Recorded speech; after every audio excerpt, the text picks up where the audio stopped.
బలమైన రావణాసురుడు మాట్లాడాడు, బలవంతుడైన హనుమంతుడు మాట్లాడాడు. ఎవరి స్థాయి ఎవరిని ఏ మాటలు ఎలా నిలబెట్టాయో చరిత్ర చెప్తుంది.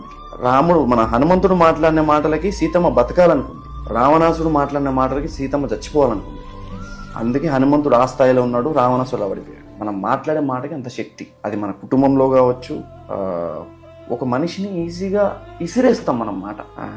వాడేంద్రా, వాడేంటో నాకు తెలీదా, ఏం తెలుసు నీకు? వాడి ఇంట్లో వాడి ఇంటి కప్పుకి ఎన్ని రంధ్రాలు ఉన్నాయో తెలుసా నీకు?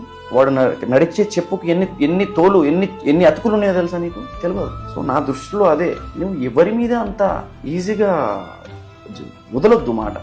ఒక మాట వల్ల యుద్ధాలు జరుగుతాయి.